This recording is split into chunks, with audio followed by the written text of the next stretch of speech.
Listo. Bueno, a ver. Según el programa, hoy vamos a leer el texto de Soberanía Alimentaria desde las perspectivas feministas de Agustina Churba. ¿Algunos pudieron leerlo completo?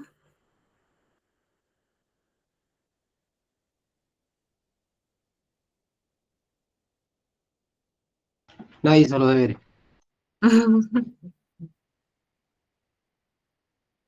Bueno, si no, podemos leer en conjunto. Capaz que con 3 personas, como para que no nos cansemos, vamos a andar bien. No sé quién quiere comenzar, a ver si alguien se anima. Menos Sofi, que está con el micrófono funcionando mal. ¿Me escuchan? Sí,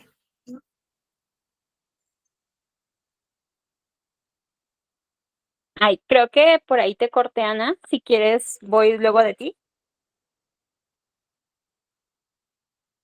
Ah, ok. entonces comienza Ana y sigue Shelby. Listo. Perfecto. Entonces, ¿sí se me escucha bien ahí? Sí, Ok.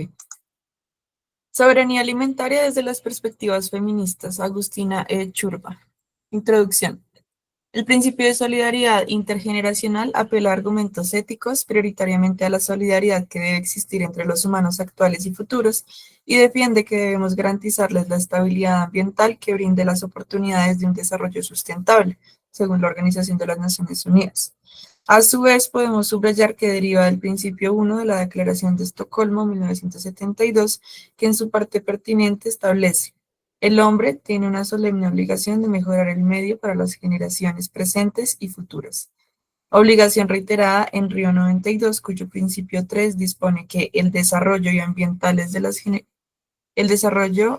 ambiental, supongo, de las generaciones futuras.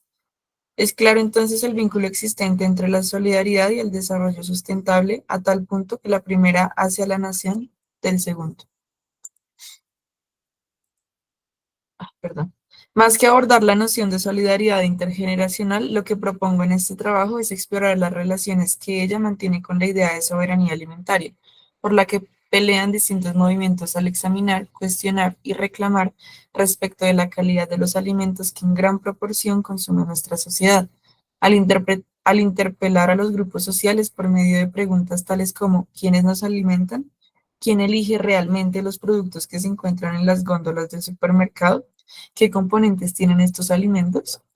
Por otro lado, es casi innecesario poner de manifiesto que los movimientos feministas de los últimos tiempos tuvieron especial participación en el debate público, al situarse como eje de varias discusiones y reclamos tanto políticos como sociales, que atravesaron transversalmente a la sociedad sin distinción de género, sexo, edad o clases sociales. Pero si ajustamos la lente, no es difícil encontrar una gran variedad de agrupaciones heterogéneas que, aun presentando cierto consenso sobre las bases de lo que debería embanderar la lucha feminista, no dejan de ofrecer distintos rasgos que las caracterizan y distinguen de las demás. Así, la lucha de algunas feministas mantiene ciertos puntos de encuentro con los que defienden la soberanía alimentaria, pero también con las que luchan contra el especismo, la discriminación de individuos en base a su pertenencia a cierto grupo biológico, con lo cual se revisa nuestra relación con los demás seres sintientes.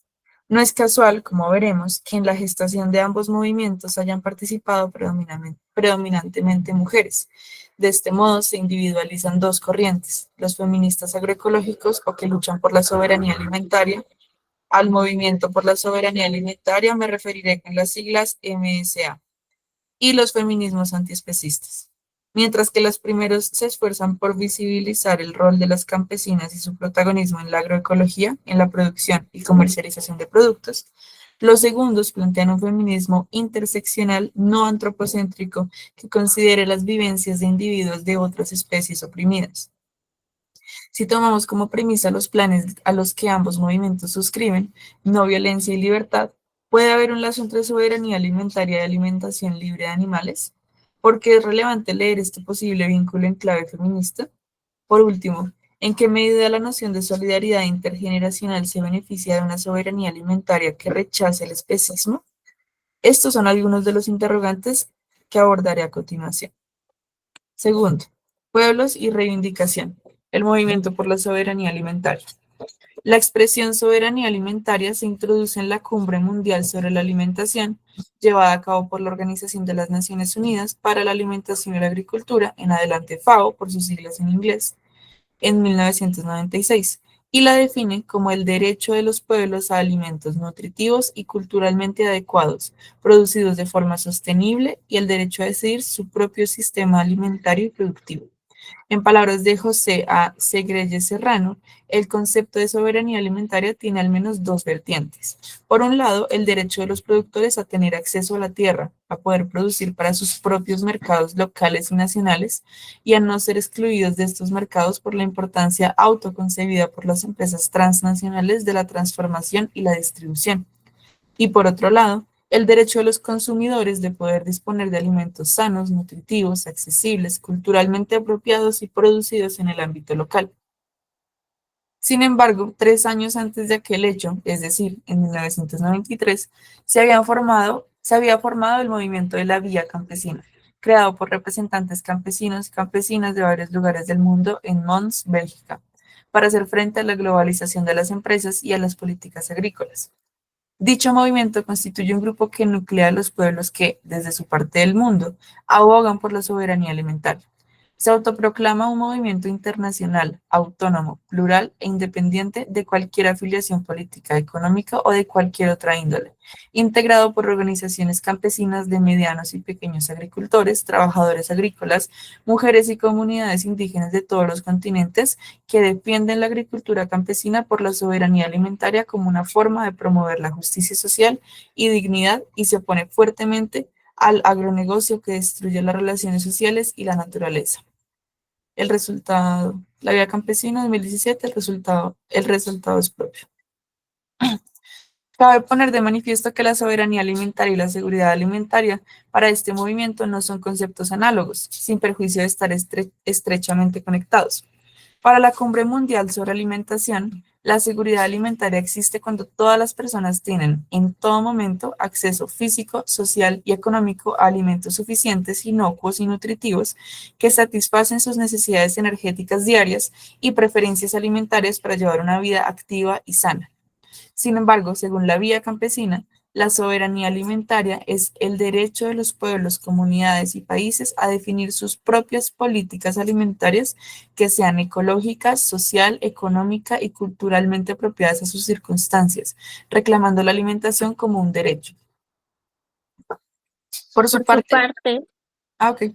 Ay, perdóname, ahí les sigo. Por su parte, para la FAO existe seguridad alimentaria cuando las personas tienen en todo momento el acceso físico y económico a suficientes alimentos inocuos y nutritivos para satisfacer sus necesidades alimentarias, concepto ligado al libre mercado. De esta manera, si las familias no cuentan con acceso económico a los alimentos, simplemente no comen. La Vía Campesinas 2017, párrafo 1. Por otro lado, dentro de las luchas que encabeza el movimiento de referencia, se incluyen la lucha por la tierra y la reforma agraria, que, y aquí se enfatiza, asegura que los derechos de uso y gestión de nuestra tierra, territorios y aguas, semillas, ganado y la biodiversidad estén en las manos de aquellos que producimos los alimentos y no del sector empresarial. La Vía Campesina SFB.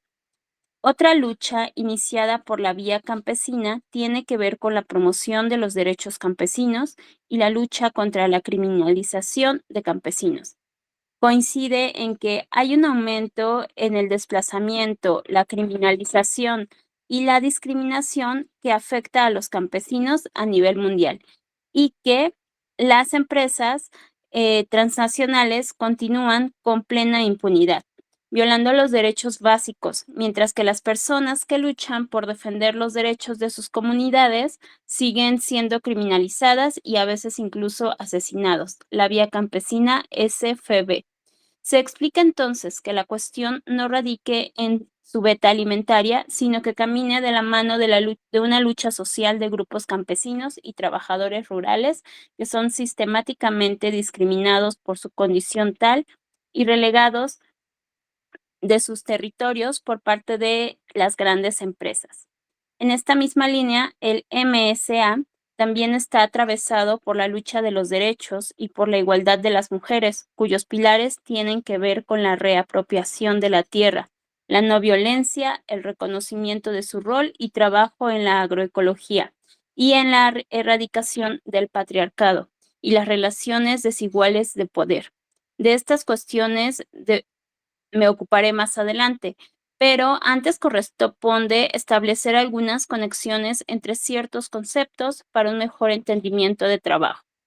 No es difícil identificar en este breve relato que muchas de las bases y objetivos del citado movimiento coinciden con los pilares de la solidaridad intergeneracional. 2.1 Soberanía Shelby. alimentaria. ¿Sí?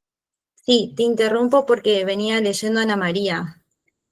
Si quieren pueden hacer un capítulo cada una, pero para que sea completo, que cada una termine su capítulo. ¿Sí? Perdona. Si querés, Ana María, lee el capítulo entero este que viene y después Shelby que lea el próximo capítulo. Ok. 2.1 Soberanía alimentaria con especismo antropocéntrico. La soberanía alimentaria y la solidaridad intergeneracional encuentran un punto de coincidencia en la necesidad de generar un sistema teórico y práctico de prevención del daño ambiental.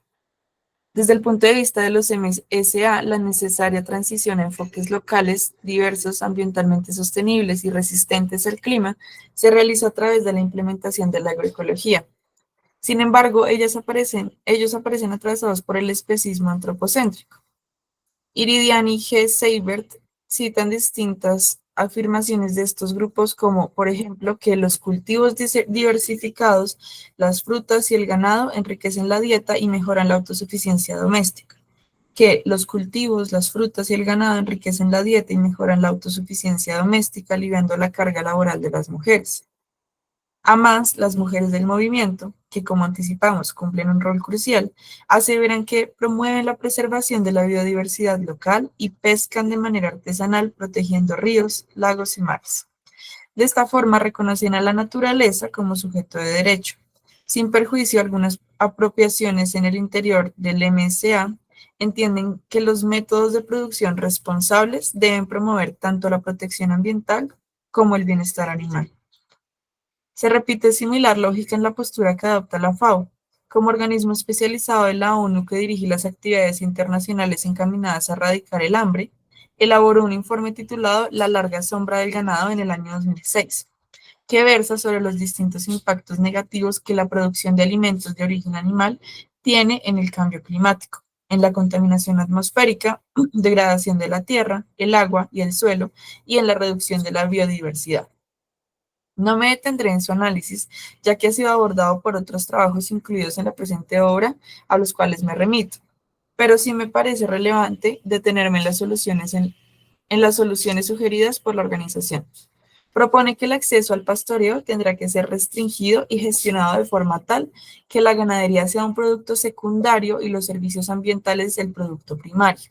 Insta a transición de modelos extractivistas a un pastoreo orientado a los servicios ambientales, sin soslayar dos cuestiones cruciales. Primero, la distribución de los beneficios obtenidos de ella. Y segundo, las personas en situación de pobreza que hoy se sustentan de la ganadería extensiva. Dentro de los ámbitos en los que es necesaria la intervención de políticas incluye la generación de empleos alternativos, la inmigración y las redes de seguridad social.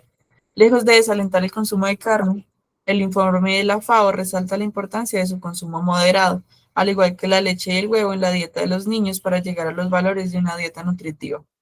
En términos de seguridad alimentaria, aun cuando el documento de referencia es claro que el ganado consume 77 millones de toneladas de proteínas contenidas en su alimento que podrían destinarse para consumo humano, se destaca que los beneficios de una dieta cárnica son particularmente importantes para la salud física y mental de los niños cuando se incluyen modestas cantidades de leche, carne y huevos en sus dietas. Organización de las Naciones Unidas para la Alimentación y la Agricultura, FAO, 2009. Nótese la línea especista antropocéntrica que sigue el informe. Es que la disminución de la explotación de los animales está orientada a reducir el impacto ambiental en pos de proteger principalmente la economía, la salud humana y los ecosistemas, a los fines de garantizar un mejor paso actual y venidero de la humanidad por el planeta. En resumidas cuentas, tanto el MSA como la FAO no problematizan el hecho de comer animales. Su mirada se encuentra puesta en el ambiente con la finalidad de preservarlo para las generaciones futuras de seres humanos. 2.2. Las mujeres en el centro del movimiento por la soberanía alimentaria. Como se mencionó más arriba, las mujeres desempeñan un rol crucial en el MSA, el cual embanderaba la lucha por la igualdad de género y sus derechos. En este sentido, varios son los documentos desarrollados desde que se originó el MSA, que registran la unión y alza de voces de las mujeres, la reivindicación de los derechos existentes y la apuesta a la conquista de otros nuevos. Todo de la mano del objetivo de construir sistemas de alimentación justos y mejores relaciones sociales. Por caso, Francisco Rodríguez, líder de la Vía Campesina y de la Asociación Nacional de Mujeres Rural e Indígenas, Chile, afirma que la soberanía alimentaria es un principio, una ética de vida, una forma de ver el mundo y construirlo basado en la justicia social y la igualdad. Mientras que otros referentes explican que en el camino de construir esta propuesta de soberanía alimentaria deben quedarse atrás los prejuicios sexistas y esta nueva visión del mundo debe incluir a las mujeres, sus necesidades y reivindicaciones que permitan el desarrollo de sus capacidades en la producción agrícola y alimentaria. Serra et al. 2009. A la vez, se presentan otras ideas de este feminismo agroecológico, que no solo honran el impacto de las mujeres en el aspecto económico del MSA, sino también desde el punto de vista histórico y sociopolítico. De una perspectiva feminista, la agroecología es y debe ser una propuesta política que reconoce y promueve las prácticas históricas y sociales de las mujeres, desde la domesticación de la agricultura y la producción de alimentos sanos y de calidad, hasta la erradicación del hambre, la inseguridad alimentaria y la desnutrición. Es urgente reconocer que las mujeres están desarrollando la agroecología en sus prácticas cotidianas. Oponen resistencia al modelo depredador del capitalismo agrario, conservan y multiplican las semillas autóctonas, producen alimentos sanos, diversos sin agroquímicos, crían ganado local e indígena, promueven la preservación de la biodiversidad local y pescan de manera artesana, protegiendo ríos, lagos y mares. Seibert et al. 2019. Nidia Quintero, referente colombiana del MSA, explica que el feminismo campesino involucra el trabajo por la defensa de la vida, la tierra y el territorio libre de violencias y con garantías económicas y sociales para los liderazgos femeninos. Proponemos superar la violencia excluyente del patriarcado económico y cultural y empoderar a las mujeres campesinas de sus capacidades y conocimientos para convertirlas en esa fuerza transformadora que aporta de manera efectiva y propositiva en la construcción de culturas respetuosas, que reconozcan a todos los integrantes de las familias, entornos comunitarios y territoriales como sujetos políticos de derechos, con igualdad de capacidades y posibilidades para que conjuntamente construyan estructuras organizativas y políticas desde la base social que transformen el papel de las mujeres y niñas en el entorno que habitan. 2019. De forma similar, la FAO reconoce como limitaciones que deben superarse para mejorar la seguridad alimentaria y la nutrición, las desigualdades de género y sociales, dado que podrían afectar el acceso equitativo a los alimentos para todos los miembros del hogar, y que apoyar el empoderamiento económico de las mujeres como parte de los esfuerzos de reducción de la pobreza puede presentar ventajas y compensaciones en función del tiempo que dedican a las tareas del cuidado de los hijos. Agrego, a las tareas domésticas en general. Limitaciones que, a menudo, los programas de reducción de la pobreza no tienen en consideración para brindar apoyo adicional. FAO, FIDA, 2019. Parecería que la lucha de las mujeres del MSA es similar a lo que conocemos como ecofeminismo, movimiento que surgió a principios de 1970 e intentó dar una respuesta conjunta a dos problemas sociales trascendentales: la igualdad de género y las graves consecuencias ambientales que estaba sufriendo la sociedad producto de los avances industriales desmedidos. A modo de contextualización, predominaba para entonces la Revolución Verde, expresión utilizada para referir al incremento de la producción industrial de monocultivo. François de Abone, perdón, no sé cómo pronunciarla, surgió entonces el ecologismo feminista. La autora, fuertemente influenciada por las ideas de Simone de Beauvoir, en su ensayo conocido como El feminismo o la muerte, criticó la modernidad capitalista y patriarcal y estableció una conexión ideológica que vincula la explotación de la naturaleza con la explotación de la mujer. Tanto la fecundidad de las mujeres como la fertilidad de la tierra se han visto fuertemente avasalladas por el poder del hombre. Consecuencia directa de ello es para Eobo la mercantilización de la sexualidad femenina y la sobreexplotación de la tierra por parte del varón simultáneamente. Vandana Shiva fue el primer referente del ecofeminismo proveniente de la India, quien denunció la situación precaria que vivían las mujeres en su país, estrictamente ligada a la explotación del ambiente. Fue parte del movimiento Chikpa, que surgió como contestación a la explotación irracional de los recursos durante los años 60, en la que se llevó a cabo la tala de bosques y la roturación de nuevas tierras para la agricultura extensiva y el pastoreo, que estaban destruyendo los recursos y mermando las formas tradicionales de explotación y gestión comuna de la tierra. Si bien hasta el día de hoy se desarrollaron tantas variantes del ecofeminismo como posturas dentro del propio feminismo, los puntos previamente nombrados son los que conforman las coincidencias entre las diversas posiciones. De la misma forma, cabe remitirnos a lo explicado por Karen Warren al sistematizar las ideas centrales del movimiento de la siguiente manera. 1. Hay importantes conexiones entre la opresión hacia la mujer y la opresión hacia la naturaleza. 2. Entender la naturaleza de estas conexiones es necesario para un adecuado entendimiento de la opresión de las mujeres y la opresión de la naturaleza. 3. La teoría feminista y su práctica deben de incluir una perspectiva ecológica. Y 4. Soluciones a los problemas ecológicos tienen que incluir una perspectiva feminista. Último, pero no menos importante, hay que poner de manifiesto que la evolución del feminismo de las mujeres que abogan por la soberanía alimentaria ha apoyado abiertamente la noción de interseccionalidad. No solo como introducción, diré que, si bien se sitúan los primeros destellos del concepto ya en los años 60 del siglo XX, es recién en los 70 en los Estados Unidos donde se llevaron a cabo las primeras luchas del feminismo negro lésbico que dieron a pie a la gestación del término. Precisamente, el Combahee River Collective fue la organización que tomó notoriedad mediante su declaración de principios, el Combahee River Statement, que afirma: somos un colectivo de feministas negras que se han estado reuniendo desde 1974.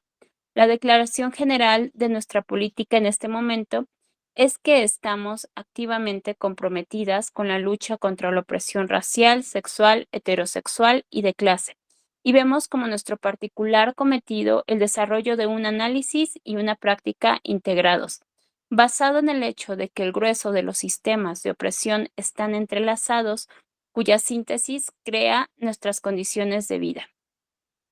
Este primer acercamiento al término que nos respecta fue posteriormente acuñado y reconocido formalmente a partir del desarrollo teórico que Kimberly Crenshaw elaboró en 1989, en el que se dio cuenta de cómo la opresión sufrida a partir de distintas categorías como las biológicas, culturales, sexuales y sociales, la etnia, la nacionalidad se interrelacionan en múltiples y simultáneos niveles. Dicho trabajo surge a partir de la inquietud de Crenshaw generada por el hecho de la lucha feminista dentro del ámbito universitario en el que se encontraba. Adoptara el estereotipo de mujer occidental, blanca, heterosexual, generalmente desentendida de la lucha por la igualdad racial y sexual por sobre todas las otras. Recientemente, el Observatorio del Derecho a la Alimentación y la Nutrición, el poder de las mujeres en la lucha por la soberanía alimentaria, publicación emblemática de la Red Mundial por el Derecho a la Alimentación y a la Nutrición, puso la noción de interseccionalidad como disparador de los artículos allí elaborados, escritos predominantemente por mujeres procedentes de distintos lados del mundo y que visibiliza a las mujeres negras, Dalit, indígenas, migrantes, refugiadas y del colectivo LGBTIQ.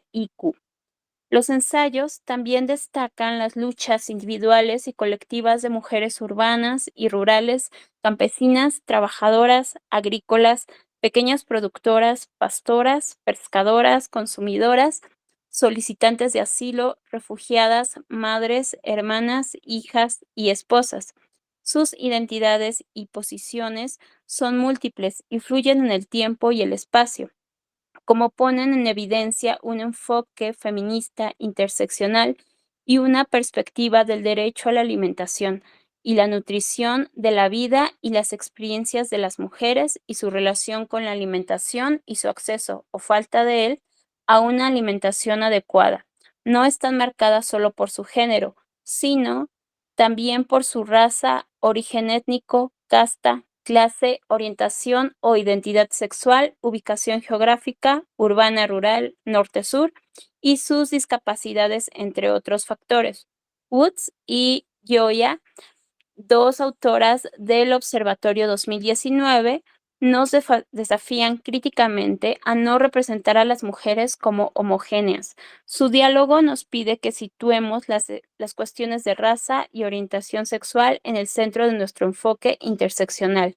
Del derecho a la alimentación y a la nutrición, el movimiento de soberanía alimentaria en general.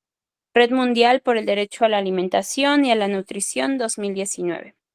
Seibert et al. Explican que pese a tener un papel clave en el mantenimiento de la familia, la recolección de semillas, la preparación de la tierra, cría de ganado y en todas las etapas de producción de los alimentos, las mujeres pertenecientes a las áreas rurales han sido invisibilizadas y discriminadas, así como social, legal y culturalmente restringidas.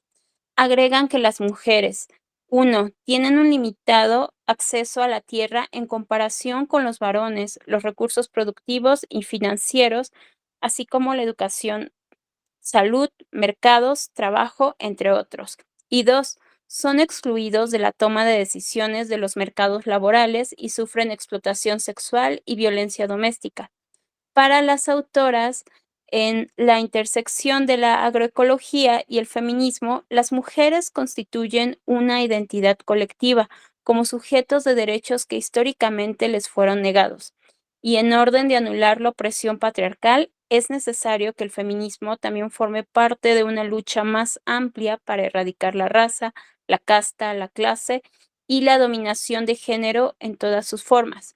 Para ello, es necesario comprender que la dominación patriarcal comparte su fundamento ideológico con el racismo, el sexismo y el capitalismo, así como otras formas estructurales de opresión, y que, como modelo que transforma las relaciones establecidas en los seres humanos y las relaciones con la naturaleza, mientras incorpora el respeto, el cuidado y la solidaridad. La agroecología está explícitamente relacionada con la autónoma femenina y la construcción de espacios de participación igualitaria entre hombres y mujeres, 2019. Gracias, Shelby. Bueno, ¿alguien más quiere leer la última parte para terminar el texto? Yo puedo. Dale, Fran, gracias. 3. ¿De qué forma de discriminación se olvida el MCA? De lo expuesto en el acápite anterior se deducen algunos puntos importantes sostenidos por el feminismo agroecológico o feminismo que lucha por la soberanía alimentaria. 1. Necesidad de reivindicar las luchas de las mujeres y visibilizar dentro de la agricultura y la ganadería como en las tareas de cuidado y repudiar la marginación como base en el género, con base en el género de las mujeres situadas en zonas rurales. 2. Promoción de agroecología y la realización del derecho humano a una alimentación adecuada, camino para asegurar sistemas justos y sostenibles. 3. Enfoque interseccional que considera la raza, origen, ubicación geográfica, capacidades, entre otros factores de las mujeres que la componen.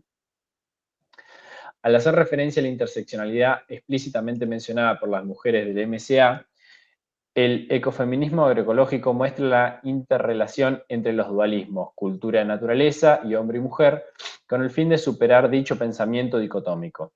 Sin embargo, no denuncia un dualismo fundamental ineludible a los fines de cesar en la perpetración de conductas patriarcales que terminan respondiendo a las mismas lógicas de dominación contra las que lucha el mismo movimiento, el par humano-animal.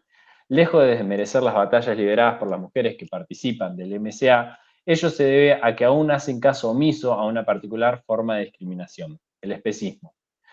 Como adelanté en la introducción, el especismo es un prejuicio o actitud parcial favorable a los intereses de los miembros de cierto grupo biológico y en contra de los otros. Es, en definitiva, la discriminación con base en la especie. Si la discriminación que sufre un individuo es por no pertenecer a la especie humana, esto es lo que se denomina especismo antropocéntrico. Explica Silvina Peseta que para justificarlo se acude a características que distinguen a los humanos de los demás animales: lenguaje, cultura, capacidades cognitivas complejas, racionalidad y o capacidad de ser moralmente responsables. No obstante, para que esos rasgos puedan ser utilizados como criterios válidos de distinción, ellos deben ser poseídos por todos los primeros y por ninguno de los segundos. Es evidente que no todos los humanos presentan aquellas características y sin embargo no se acepta dejarlos afuera del círculo de consideración moral. Se acude entonces a argumentos especistas tales como la simple pertenencia a la especie Homo sapiens para mantener la distinción en el reconocimiento de atención y derechos. Continúa la autora explicando que hay una forma de refutación superadora para el especismo, el argumento de la relevancia moral, el cual lo lleva a concluir que a los fines de decidir quiénes son los merecedores de respeto y tratamiento, se les brindará las características elegidas para tomar decisiones, las características elegidas para tomar decisiones deben relacionarse directamente con las consecuencias de la acción o acciones específicas. De esta forma, ni el lenguaje, ni la cultura, ni las habilidades cognitivas complejas, etcétera, son trascendentes a la hora de definir si se debe afectar negativamente la integridad física o la libertad de un ser que es capaz de sufrir. Entonces, lo que tiene importancia moral es justamente la capacidad de tener experiencias subjetivas como el dolor o el placer, es decir, lo que se llama sintiencia. Ahora bien, el feminismo agroecológico y el ecofeminismo, quienes podrían tener una relación género-especie, les caben numerosas críticas. Dos de ellas son de interés para lo que venía exponiendo y provienen de los feminismos antiespecistas, posiciones que exhiben la inconsistencia de rechazar un único tipo de discriminación al mismo tiempo que se perpetúan otros, como el especismo. En primer lugar, tanto el feminismo agroecológico como el ecofeminismo consideran a los demás animales objetos de la naturaleza y no como seres sintientes portadores de derechos. Con mayor detalle, el patrón común en varias de las lecturas de índole ecofeminista, el cual ostenta varios puntos compartidos con el feminismo agroecológico, es que se toma al animal no humano como parte de la naturaleza. Así, de ser tenido en consideración, lo es solo para explicar cómo se ven afectados a causa de los abusos de las grandes corporaciones globales. Se menciona, por ejemplo, a las especies en peligro de extinción, producto de la deforestación mundial, a los fines de señalar su impacto en los ecosistemas que debemos cuidar para generaciones humanas futuras. El feminismo agroecológico lucha abiertamente por los derechos de las pescadoras y ganaderas, mas no se opone a la explotación de los animales en virtud de sus derechos, sino que lo hace dentro de aquel discurso que se opone a la sobreexplotación irresponsable de los recursos naturales. La posición se apoya en un holismo ético, según el cual la consideración moral es desplazadora de los individuos a entidades supraindividuales. Desde el punto de vista de la consideración que reciben los demás animales, esto implica que las entidades moralmente tenidas en cuenta no son los seres sintientes, sino sus grupos biológicos o los ecosistemas donde habitan. En segundo lugar, las feministas del MSA denuncian que la agricultura industrializada descansa en relaciones jerárquicas de poder, donde la naturaleza se trata como algo inanimado, explotado y subordinado a los humanos. Aseguran que se pueden reconocer similitudes entre las formas que el sistema tiene de explotar la naturaleza y las mujeres, relegadas al espacio privado, al realizar tareas de cuidado de forma gratuita e invisibilizada para los hombres con el fin de sostener sus actividades políticas y económicas, trabajos igual de desconsiderados que los recursos naturales. Ahora bien, si el feminismo agroecológico puede discernir diversas formas de opresión parecidas, interseccionarlas y manifestar la necesidad de finalizar con ellas de forma urgente, ¿por qué no reconocen las formas de explotación que sufren los demás animales? ¿Acaso estos no están también invisibilizados y desplazados por el mismo sistema patriarcal que repudian? ¿No están estos de forma análoga sistemáticamente subordinados a la voluntad de los varones? Cobran trascendencia en este punto las palabras de Anaí G. González, quien introduce la siguiente afirmación. El despliegue de la maquinaria moderno-colonial, al situar en la cúspide a un ideal normativo del humano, ha puesto no solo un proceso de animalización de las personas racializadas, indígenas, queer y no normativas, sino también la mercantilización de los demás animales y su encierro en dispositivos como granjas industriales, zoológicos y bioterios. Es que el binomio animal-humano no sirve únicamente para cuestionar el especismo, sino que pone en evidencia cómo las vidas de las personas que forman grupos históricamente segregados, las mujeres campesinas, por caso, son vidas igualmente sacrificables y subordinables, vida animalizada, pues en palabras de Haraway, nunca ha sido vidas humanas. En una relectura del término especismo, González explica que él se articula con dispositivos racistas, heteropatriarcales, cisexistas y capacitistas, permitiendo marcar como animales a aquellos que, al no responder a la normatividad humana, quedan excluidos de las protecciones legales, culturales y materiales que gozan quienes sí son reconocidos como sujetos legítimos. Se puede seguir problematizando otra arista del sistema de opresión de la cultura patriarcal a través del concepto de proteína feminizada, idea propuesta por una de las teóricas clásicas de los feminismos antiespecistas, Carol Adams. La aludida expresión pone en evidencia el uso problemático que los seres humanos hacen de la leche de vacas, cabras y de los huevos de las gallinas. El objetivo es mostrar aquella proteína que preexiste la transformación que ocurre por medio del cuerpo de un animal. Carne mediante el cuerpo de un animal, leche y huevos mediante cuerpos animales femeninos. El término proteína feminizada busca llamar la atención sobre el uso de los ciclos reproductivos de las hembras para producir alimentos. Su trabajo es tanto de reproducción como de producción.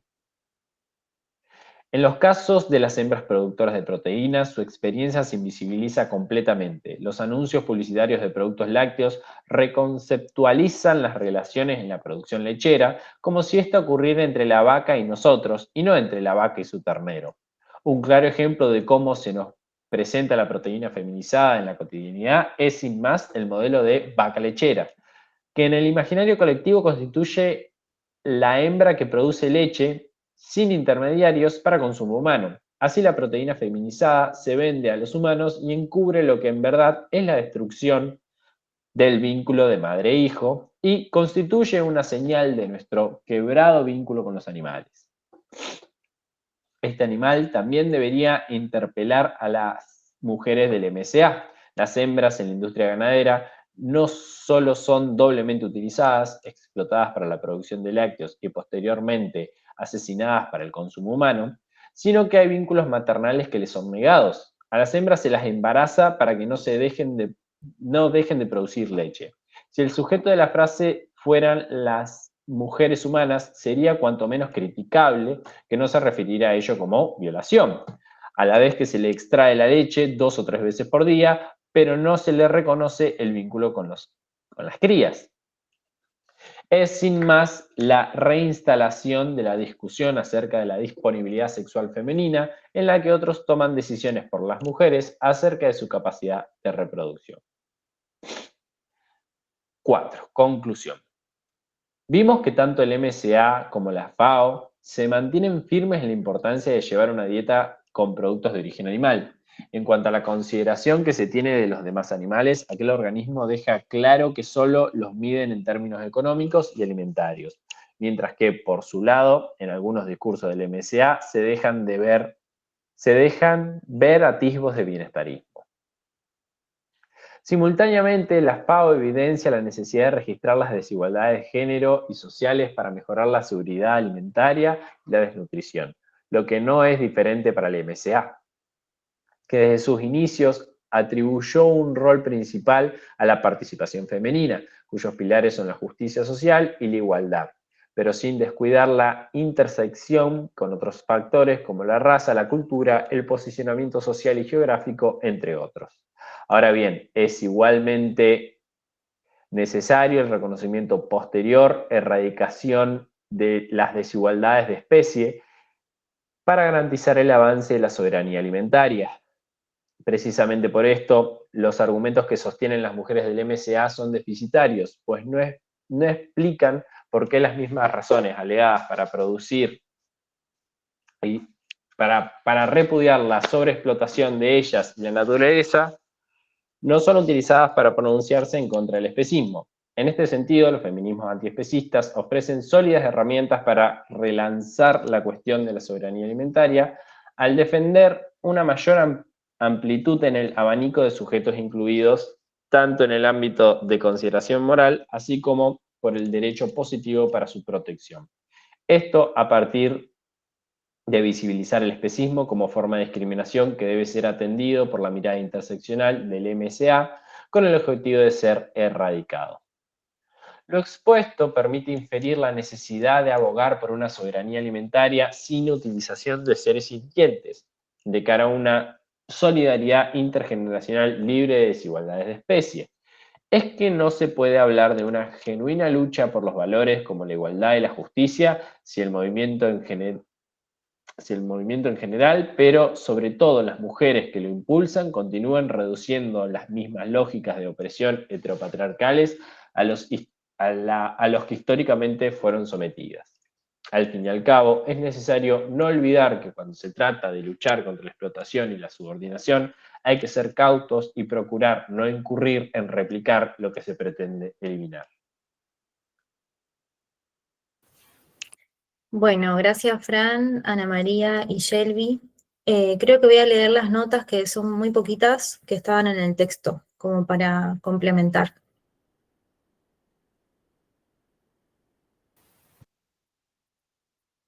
La nota 1 dice: la expresión desarrollo sustentable fue utilizada por el informe Nuestro Futuro Común o informe Brundtland, elaborada en 1987 por la Comisión Mundial del Medio Ambiente y Desarrollo de las Naciones Unidas en 1983. En dicho documento se define el desarrollo sustentable como aquel que satisface las necesidades de la generación presente sin comprometer la capacidad de las futuras de atender a las propias. Solo a modo de ejemplo, en Argentina encontramos su referencia legislativa en el artículo 41 de la Constitución Nacional, en el cual se ordena, cito, todos los habitantes gozan del derecho a un ambiente sano, equilibrado, apto para el desarrollo humano y para que las actividades productivas satisfagan las necesidades presentes, sin comprometer a las de las generaciones futuras. Nota 2. Para un examen en detalle sobre la noción de solidaridad intergeneracional, véase en esta obra el trabajo de Florencia Mourier, titulado Solidaridad intra- e intergeneracional, revisiones desde un enfoque ecofeminista y antiespecista. Nota 3. Si bien se encuentra debatida la calidad de sujeto de derecho de la naturaleza, a los fines de este trabajo no es algo que se vaya a poner en crisis. Sin perjuicio, para un análisis detallado del tema, recomiendo la investigación llevada a cabo por Gonzalo Pérez Pellic en el capítulo 1 de esta obra, titulado Animales, Plantas, Naturaleza y Generaciones Futuras. ¿Quiénes pueden tener derechos? Nota 4. Explica Ana M. Aboglio que en el siglo XIX comenzaron a promulgarse leyes bienestaristas o normas anticrueldad que apuntaban a prohibir el sufrimiento innecesario y a promover el trato humanitario de los animales destinados a la producción. En sus distintas formas explica la autora el bienestar legal, versión jurídica de la teoría moral descripta, mantiene la idea de que los animales son inferiores y en ello se basa la justificación de la explotación de estos. Así, conserva a los animales como recursos para los fines humanos. La noción de sufrimiento innecesario varía según el juicio de los propietarios y los usos y costumbres culturales insertos en esas leyes, y no en consideración de los intereses de los animales no humanos. Nota 5. Véase en esta obra el estudio elaborado por Micaela Peiretti, Denise Mester, Laura Cufre y Delfina Torres Suceret, titulado Ganadería e Industria de los Peces, una mirada ambientalista y antiespecista. Y el trabajo realizado por Alexandra Navarro y María M. Andreata en el capítulo Comer animales, problemáticas actuales y alternativas para un futuro sustentable. Nota 6 especifica que el ecofeminismo propuesto por Vandana Shiva. Nota 7 dice que no se hará énfasis, por ejemplo, en las prácticas que versan sobre el esencialismo del ecofeminismo, a la vez que tampoco se pondrá el foco en la crítica realizada por parte de Plumwood o Adams, a mi parecer con algo de razón, y además pertinente para temas como el análisis, por lo que asocia a la caza como una actividad masculina y a la recolección como femenina, al hacer a un lado, por ejemplo, las experiencias de mujeres indígenas. Bueno, ahí terminamos por completo el texto. Creo que quería comentarles que hay 2 radiopodcasts del Círculo, que lo pueden encontrar en YouTube, que es uno que se llama Especismo y Capacitismo, que tiene que ver con este texto, y después el último episodio que salió, que es el número 21, que ya les digo, se llama Entre el cuidado y la libertad, que justamente habla sobre el feminismo y el ecofeminismo. Creo que es un gran aporte para poder entender a estas pensadoras que proponen, y también hay otras autoras y pensadoras que tienen un enfoque abolicionista. Creo que les puede servir como para complementar. Ahora, si quieren, quien quiera postularse para dar su opinión o qué les pareció el texto.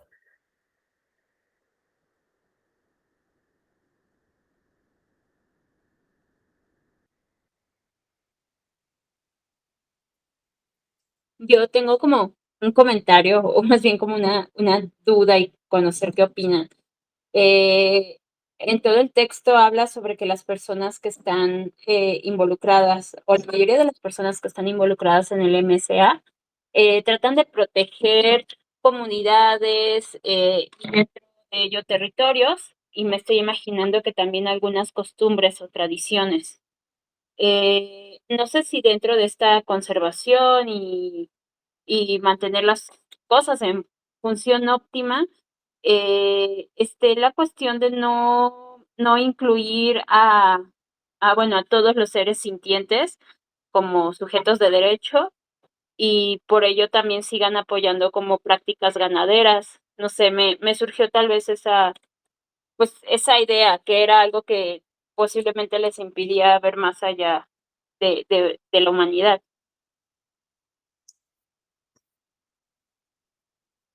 ¿Alguien quiere compartir la opinión suya? ¿Cómo están? Sí, a mí también esa parte me hizo como cierto ruidito, porque sí, de hecho dice que hay pescadoras que pescan para cuidar el río, digamos, eso como que desde la visión antiespecista creo que sería contradictorio. Después está bueno en el 3 porque ahí sí mete una crítica.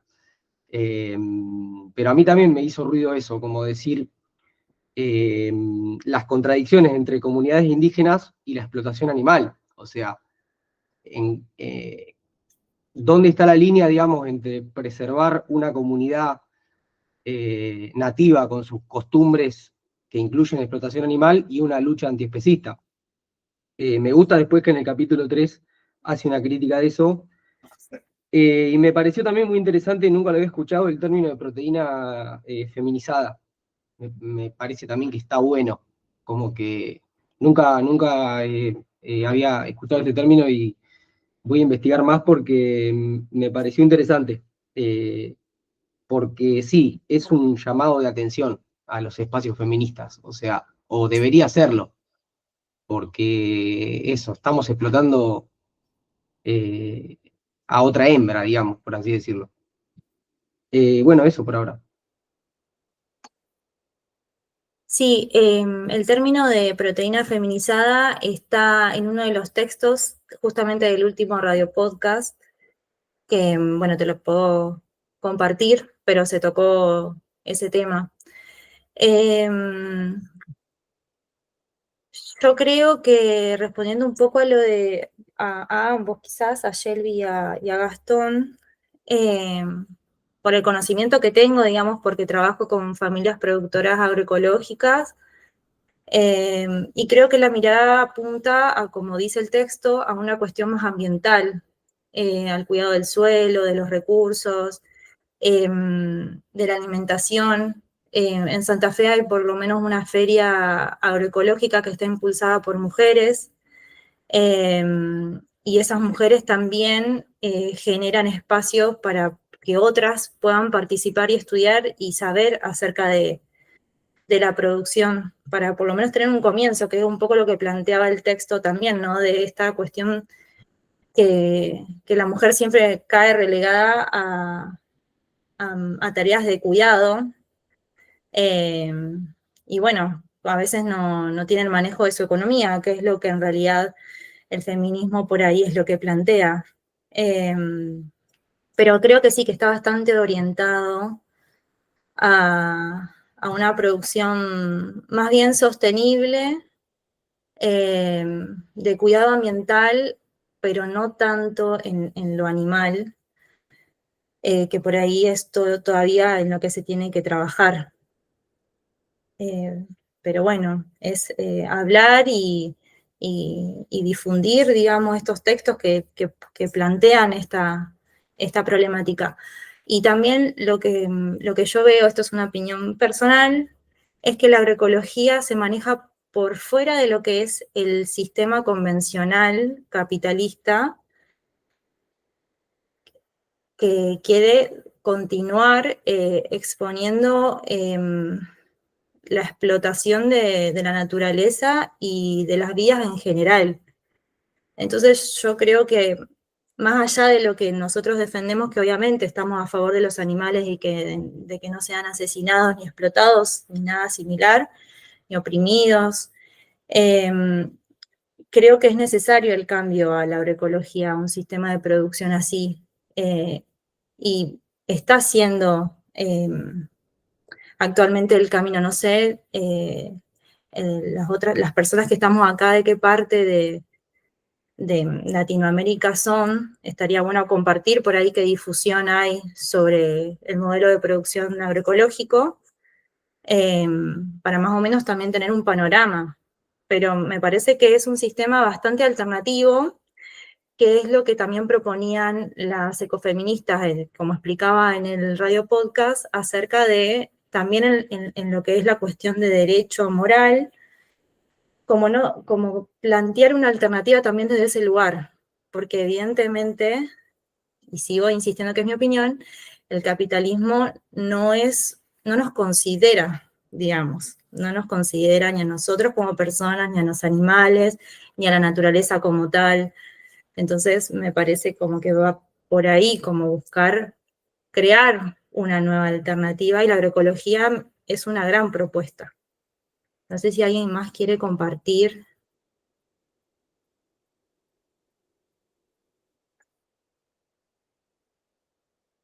Sofi, si querés, podés escribir en el chat y te leemos. Yo quiero decir, con lo que planteaba, fue Shelby, lo olvidé. Bueno, sobre las pescadoras también, o sea, exactamente la misma percepción cuando se leyó, me hizo, o sea, me pareció muy extraño que dijeran eso. Y recordé una vez en una clase de intervención comunitaria que vi, que hablaban como, o sea, nos pusieron como una actividad de escribir, como que opinábamos acerca, como de las consecuencias que había de la creación de carne. Eso era como, nunca volví a escuchar de eso, como carne creada a partir de, no me acuerdo cómo era, como que no era carne de un animal, sino que se creaba a partir de como de células, bueno, no sé, y que eso cómo afectaba a una comunidad, su llegada. Entonces, pues como que estaba súper sesgada la pregunta, porque todo el tiempo habíamos estado viendo como la importancia de las prácticas gastronómicas y cómo de mantener la cultura autóctona de las comunidades. Entonces era como súper encaminado a que uno dijera que tenía repercusiones negativas para la cultura, la comunidad. ¿No? Pero pues obviamente o sea, es una idea súper antropocéntrica y es algo que surge mucho también cuando hablo con gente no vegetariana, no vegana, que es como que lo ven, como que se ve el veganismo como algo mucho desde el privilegio, y que no toma en cuenta, si no tiene consideraciones respecto a comunidades que no, o sea, que digamos, comunidades pescadoras, que esa es como su alternativa, ¿sí? Como su alternativa justamente para alcanzar la soberanía alimentaria y la suficiencia nutricional y bueno, o sea, como que esas son sus condiciones. Entonces eso siempre me ha conflictuado como de qué manera equilibrar ahí esa interseccionalidad de factores y eso es lo otro que resalta la lectura, como siempre, como la mayoría de lecturas que leemos aquí resalta la interseccionalidad y me parece supremamente importante conectarlo con el feminismo y pues tiene muchísimos elementos allí en común que deben tenerse en cuenta pues para no tener un feminismo especista.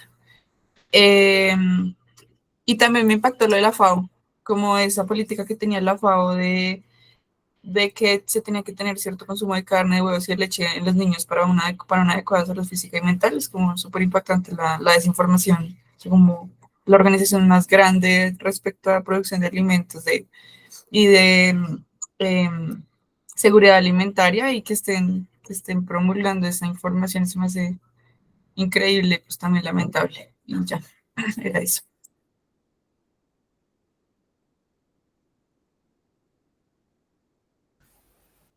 Ana, ahí Sofi puso que es carne in vitro a través de células de animales vivos. Ah, ok, gracias.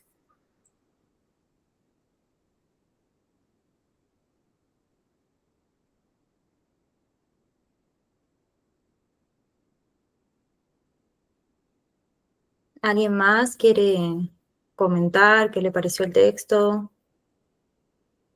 o alguna experiencia?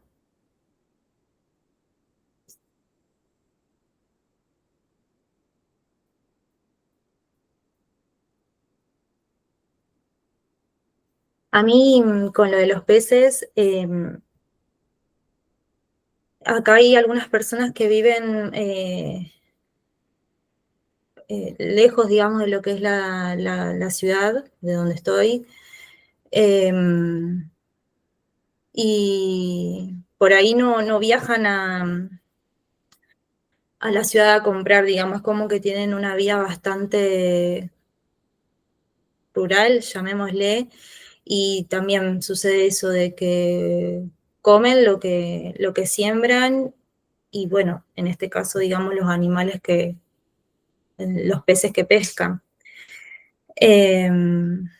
Pero sí es bastante como difícil de abarcar abordar el tema con los pescadores por ese motivo, porque lo ven como su única fuente por ahí de sustento. Y sobre la construcción cultural o ideológica que hay sobre la carne, como decía el texto, de definir a la vaca como vaca lechera, bueno, Rebe bien lo dijo, digamos, hay una construcción a través de la publicidad y avalado también por científicos que desinformaron, y todo eso se construyó por muchos años, que también es difícil de por ahí generar un cambio en la mente de una persona cuando tuvo toda esa base. Pero bueno, estamos acá para esto, para hablar y transmitir todo esto. Ay, perdón. No, todo bien. Yo quería decir eso también. Bueno, yo vivo en un pueblo también de pescadores y es cierto que obviamente hay una diferenciación entre un pescador artesanal y un barco pesquero industrial extractivista, que son fábricas, ¿viste? Creo que ahí está bueno también darse cuenta que hay una diferencia y no ser por ahí a veces desde el abolicionismo más cerrado, no, está todo mal, todo tipo de cosas, tenemos que abolir todo, por ahí hay que ver estos matices donde obviamente no es lo mismo un tipo que sale con un barquito a un barco pesquero. Esa diferenciación también me parece que está buena. Eh, Ay, no sé qué más iba a decir, se me fue.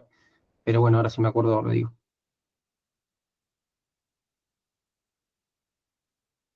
Ok, yo quería comentar un poco de la situación que vivimos, bueno, al menos en Ciudad de México.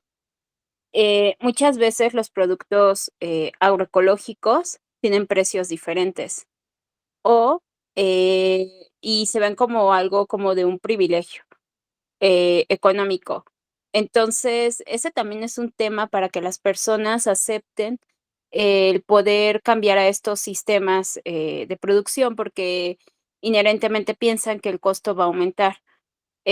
También, pues, por tradición, acá hay muchos métodos de producción más ecológicos, como las chinampas, que son como islas donde pues, se siembra por acá, y todavía hay algunas zonas rurales donde las personas producen de forma, pues, ecológica. Sin embargo, a las zonas a las que bajan aquí a la ciudad a vender sus productos, son colonias que pueden pagar el precio de, no sé, de un kilo de jitomates, que va a aumentar unos 10, 20 pesos versus los jitomates que encuentras en alguna otra parte en un tianguis, normales que no son agroecológicos.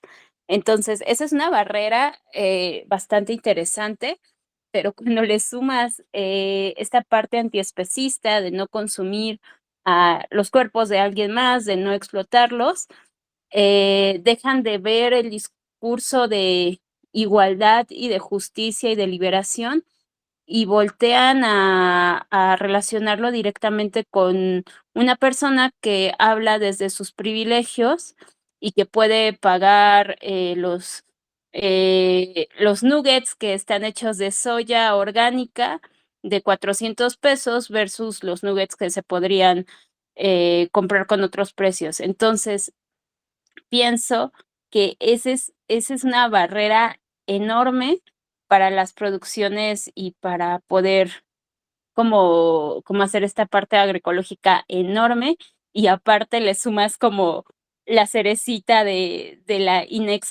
inaccesibilidad que podría ser vista por otros, que en realidad es una lucha social, de no consumir, pues, los cuerpos de alguien más o las secreciones de alguien más.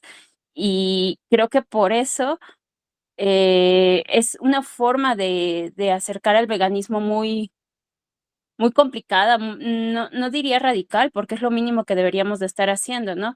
Pero bastante, pues, agresiva para las personas, y no lo terminan entendiendo. Entonces, eh, siento que por eso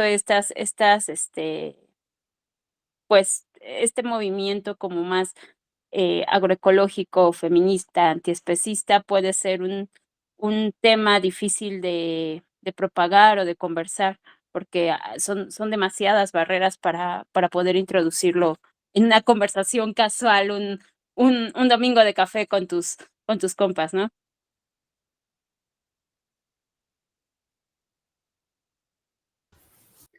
Sí, es una gran verdad la que decís. Yo particularmente tengo no le digo negocio porque realmente no siento que le venda a la gente, sino que estoy convencida de que lo que ofrezco es beneficioso para la salud y para los animales. Yo tengo una verdulería y un almacén agroecológico, incorporo productos veganos. Actualmente lo que hago es también generar una economía circular con las otras emprendedoras que hay acá, ya sea algunas que cocinen comida salada, otras dulces, otras por ahí hacen untables de legumbres. Me propuse un poco también, como bueno, si bajar un poco las ideas, ¿no? De qué mundo quiero vivir hoy en día, y es un poco esto, ¿no? Como vos decís, bueno, sí, la economía cuesta, y empezar a generar como esos lazos. Acá por lo menos hay grupos de compras comunitarias, creo que a Sofi le había comentado, que cualquiera puede generar una compra colectiva, hacerse cargo de esa gestión, comprarle directo al productor, a la familia pequeña o mediana, y creo que está bueno empezar a indagar por esos sectores para que justamente no te ocurra eso de que por ahí te encontrás con algunos locales por ahí más comerciales, que venden, no sé, por decirte en un ejemplo, comida de marcas de empresas grandes, que obviamente se paga un poco más.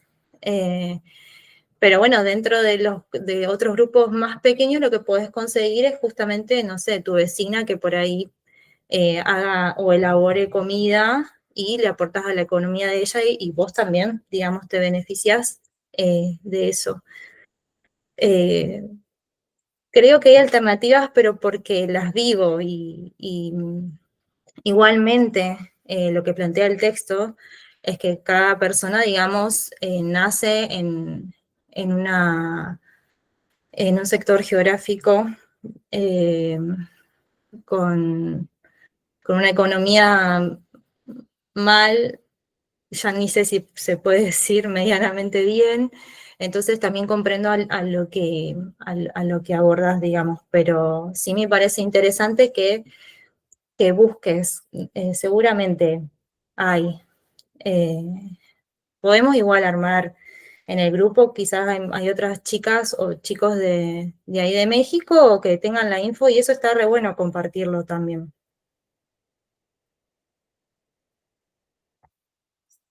Bueno, no sé, Sofi, Fran, Catherine, sí.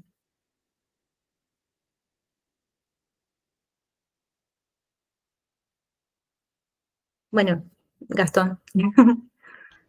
No, nada, algo cortito. Acá también hay una escuela de producción agroecológica donde yo vivo, en Claromecó, y hacen harina, pero bueno, medio que no pueden competir. O sea, el precio del kilo de la harina ellos la venden a 3.000 pesos, ponele, y sí, es orgánico, molido con no sé qué, con piedra, pero es loco eso también, cómo entrar en un mercado voraz, o sea, cómo vas a competir con un kilo de harina de, no sé, cualquier marca grande que vale un tercio de eso, por ejemplo. Y ahí les voy a compartir un link sobre lo que decían de la FAO, que recomendaba consumir carne y eso en los niños.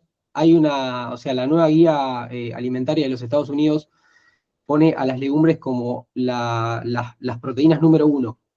Está bueno, ahí se los compartí el link de la página de Nutrición Basada en Plantas, porque me parece que está bueno también empezar a ver que de a poco, contra todos los estudios que hay y toda la data que hay sobre que hay que comer carne y huevo y cosas, y que todo lo bueno que es eso, que se empiece a meter la realidad, que es que nada de eso es necesario ni imprescindible, sino que todos los nutrientes se pueden obtener con una dieta basada en plantas bien planificada.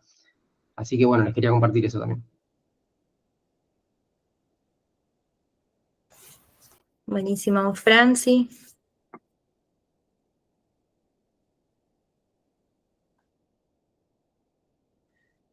Hola, compas. Bueno, muy interesante lo que planteaban, un par de cosas para decir.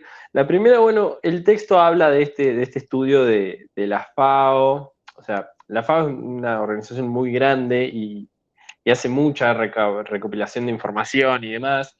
Si bien tiene esas cosas, digamos, conservadoras, retrógradas, que están impulsadas por la industria animal, que busca que los productos animales se promocionen como necesarios e ineludibles para una dieta saludable. También es la misma FAO la que tiene estudios sobre cómo el cambio a una dieta basada en plantas de la población general, de la población mundial general, liberaría el 70% de la tierra que en este momento está siendo cultivada. Tiene ambas cosas, quiero decir, no es tan cerrado, como decía acá el compañero. Si bien está este mismo estudio, la Sociedad de Nutricionistas Estadounidenses no solo pusieron a las legumbres, la movieron del lugar de vegetales al lugar de las proteínas, por arriba de los productos animales como la carne, sino que también declaran que una dieta completamente basada en plantas es óptima para cualquier estadio de la vida y cualquier persona. Lo mismo en la Sociedad Nutricionista de Argentina, la de Canadá, la de, bueno, muchísimos países. Y en términos generales eso va cobrando cada vez más consenso, digamos, en contra del lobby de las empresas de la industria cárnica. Lo que quiere decir con esto es que eso, la FAO también tiene este costado, no es algo tan rígido y monolítico como básicamente lo es la industria cárnica, que siempre va a estar a favor de la promoción de sus productos.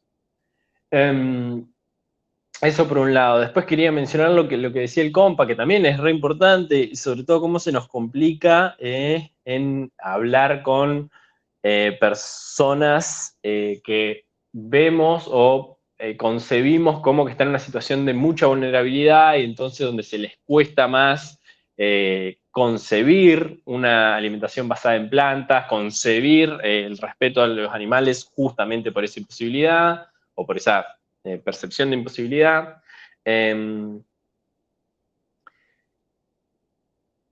Como son las sociedades indígenas, las campesinas, sociedades empobrecidas, que tienen poco acceso a estos productos. También es muy raro hablar de esto. O sea, para mí una de las potencias de la agroecología es que, o sea, sí, de la agroecología, es que saca esta idea de productos veganos. La idea de producto vegano es del veganismo hegemónico y sobre todo del capitalismo, de la idea de que un producto vegano es una cosa hecha en una fábrica para una población ciudadana, o sea, de la ciudad urbana, cuando el producto vegano son el 96% de los alimentos disponibles en la Tierra.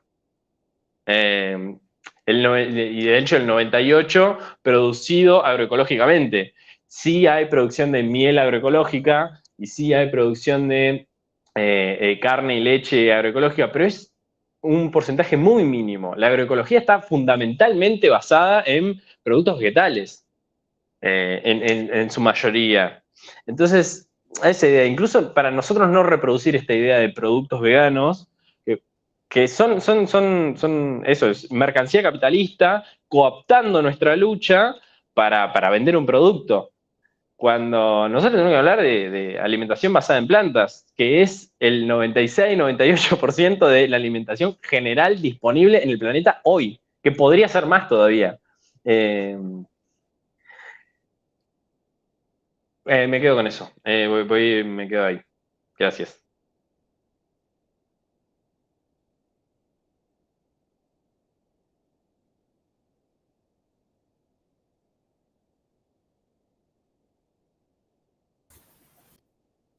Bueno, ¿alguien más quiere aportar algo, comentar?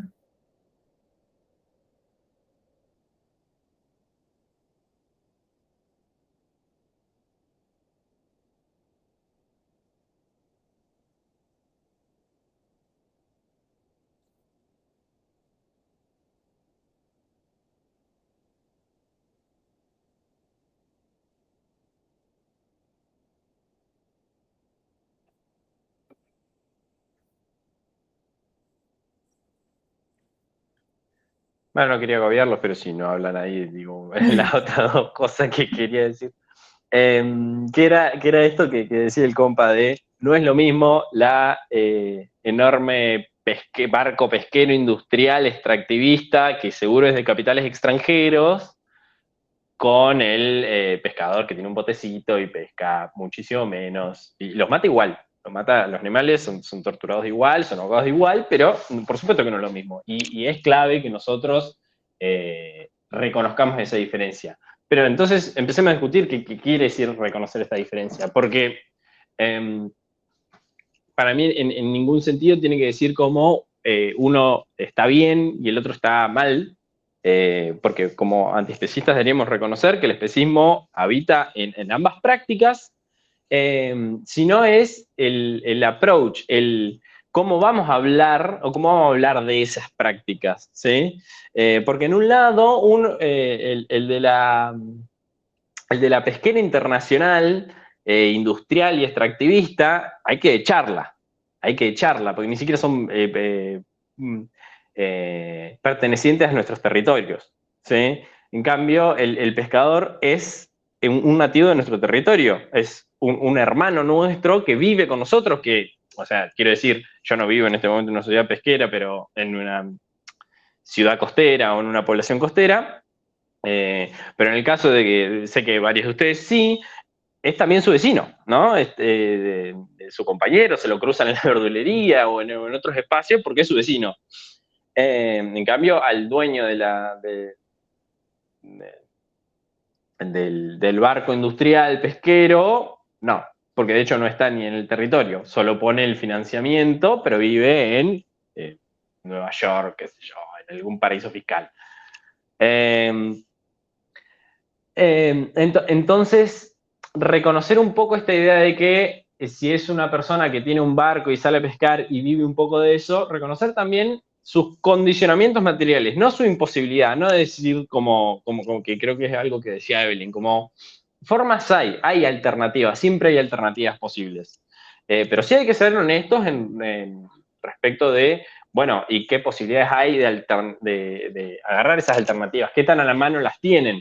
Capaz, nuestro activismo tiene que ir por alcanzárselas, hacérselas más posibles, de hecho, materialmente, brindarle información.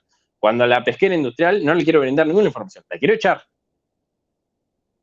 Entonces, ser precisos con esa diferencia y no simplemente en quedarnos abstractamente en un no es todo lo mismo, porque por supuesto no lo es, no es todo lo mismo, pero empezar a pensar, bueno, está bien, no es lo mismo, pero no voy a dejar pasar que simplemente porque no sos la Barrick Gold, el único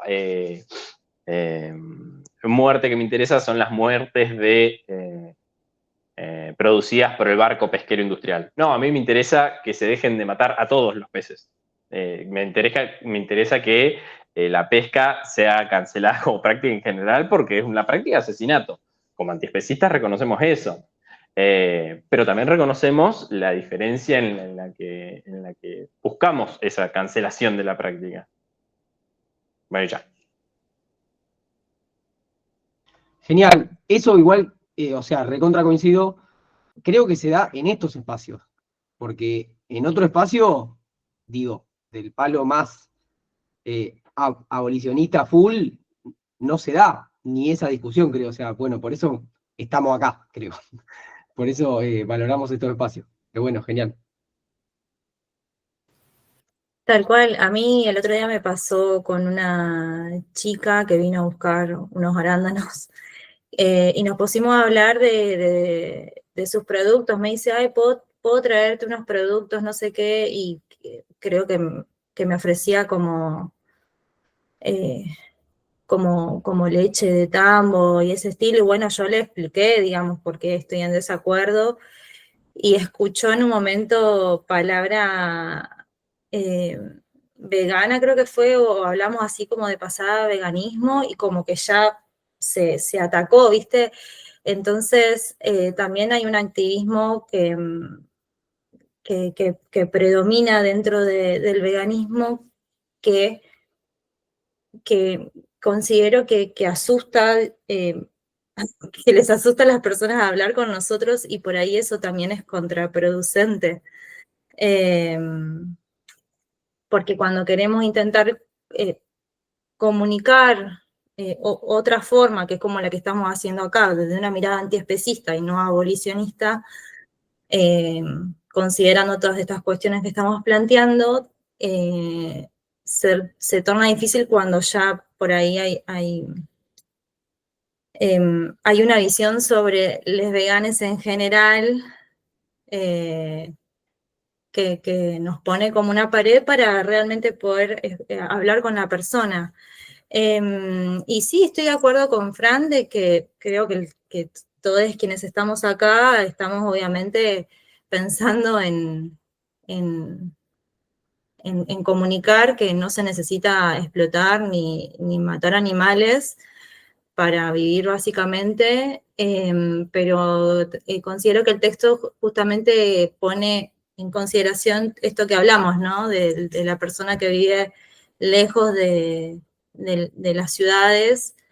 Y sí, será armar una red y que le lleguen otras propuestas. Creo que Nahuel hizo un taller justamente de estrategias. Podemos nutrirnos de eso, él también dijo que podemos aportar y bueno, los espacios se van generando así a poco.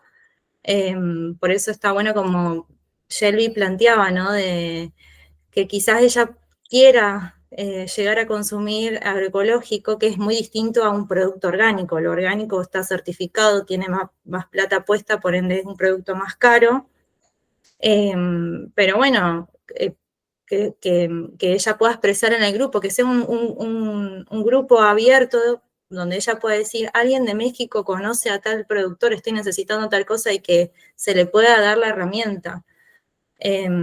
Lejos estamos de apoyar, por lo menos de mi parte, la matanza de animales. No quise comunicar eso, sí quise comunicar que haya una red justamente para que se dé la posibilidad de que una persona pueda tener una alimentación basada en plantas. Ese fue mi enfoque, más bien, que es colaborativo. Yo creo que de otra manera no se podría dar.